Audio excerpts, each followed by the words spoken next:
Hey there, how's it going? Justin Carney here. Just wanted to take this second and make a quick video for you guys. I'll try to make it as quick as possible. So essentially, I get asked a lot, especially by students who have been playing for a little while, but they're trying to understand what it is that they can do to take their playing and their knowledge to the next level. And so essentially what they're looking for is the basics of music theory. Now, that being said, it's actually quite simple. There's a lot of mystery that surrounds it, but essentially, in my opinion, all music theory is an understanding of the major scale, okay? And this is something that is very basic, but it's also one of those things where it's like once you start learning, you can learn so much more. Anyway, whenever we say a song is in a key, that means that that is based off of a major scale, okay? So if we're in the key of E flat, that's based off of the E flat major scale. If we're in the key of C, which we'll be doing right now, we're in the key of C. Okay, so that being said, what I want to do is let's play the scale, C major, C, D, E, F, G, A, B, C. The reason I want to play this scale is because essentially this is going to be the key that has no sharps or flats in it, no accidentals, and so you can visualize it on the piano. It's very simple. And actually most people have done, you can do what I'm about to do on the piano so simply, and most people have. However, this will just be helpful to understanding exactly how it works. Anyway, so what we're going to do is build chords off of the notes in the scale, okay? Now, the first chord that we're going to build is clearly on the first note, C, okay? What we're going to do is build chords in intervals of thirds, okay? It's important to understand that scales and chords are the same thing because your chords come from the scales and you can stack a chord up with almost all of the scale tones depending on what kind of scale you have.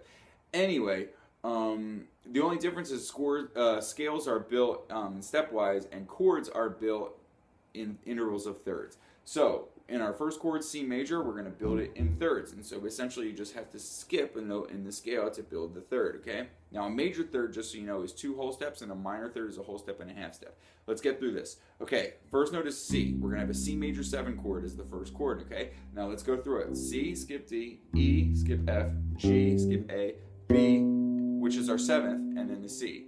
The reason it's our 7th is because it's the 7th note of the scale. So when you're building chords up to the 7, you play the major 7. Okay, so now we have a C major 7. C, E, G, B.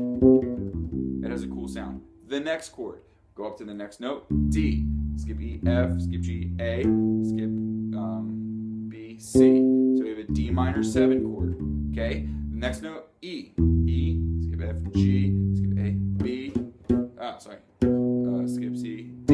So we have E minor 7. Okay, so our first chord, C major 7. Next second chord, D minor 7. Third chord, E minor 7. Fourth chord, it's going to be F, skip G, A, skip B, C, skip D, E. So we have another F major 7 chord. So the first chord is major with a major 7. Second chord is minor with a minor 7. Third chord is minor with a minor 7. Fourth chord is major with a major 7. So far we only have 2 different types of chords. The fifth chord is going to be G. It's a G major chord. Except now, in this case, instead of being a major 7 chord, with that major 7th, which would be a major 3rd from the perfect 5th, we have a minor 7 from the perfect 5th. A minor 3rd from the perfect 5th, and it makes it a minor 7th. The note G to F is a minor 7th, interval of a minor 7th. So it's a major chord with a minor 7, so it's called a G7 chord, okay? It's also referred to as a G dominant chord, or G7, and if you go up to the 9, you have a G9 chord. So that's what that means. Essentially, you can have a minor 7 chord, a major 7 chord, and a dominant 7 chord, okay? There's one more type of chord that we haven't gone over yet in the scale, but we'll get there in just a second. So, first chord, C major 7. Second chord, D minor 7. Third chord, E minor 7. Fourth chord, F major 7. Fifth chord, G7. Sixth chord, A, skip B, C, skip D, E. Skip F, G. Okay, so we have an A minor 7 chord, okay? All right, so it's just like the second chord and the third chord. Okay, now, the last chord is slightly different than the others ahead of it. It starts on the note B, and we'll build the chord B, skip C, D, skip E, F, skip G, A. So, if you hear that, It's a minor chord with a minor third built off the minor third. So it's 2 minor thirds in a row, which is unique. Now, what this means is it doesn't have a perfect fifth, which is the interval from here to here on all the other chords. All the other chords have the interval of a perfect fifth. This one has what's called a diminished fifth. Okay, so it doesn't. That's a perfect fifth, like what's on a power chord. It's got that diminished fifth. Okay, so it's a minor chord with a diminished fifth, and now it has a minor seventh. Okay, so what that means now is it's a minor 7 flat 5. Okay, this is a minor 7 with the F sharp.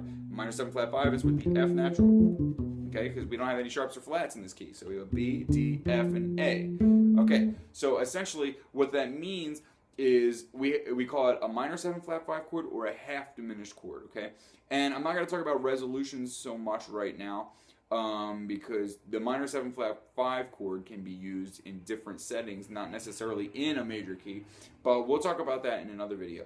Anyway, what you want to remember is that your first chord is C major 7, or just major 7 is the 1, 2 is D minor 7, or just 2 minor 7, 3 is the minor 7, E in this case, F major 7, 4, 5 would be dominant 7, 6 is minor 7 again, 7th is minor 7 flat 5.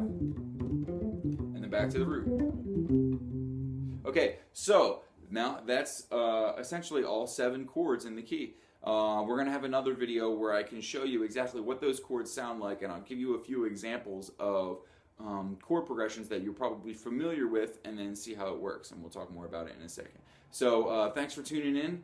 Again, my name is Justin Carney, and I'll talk to you soon.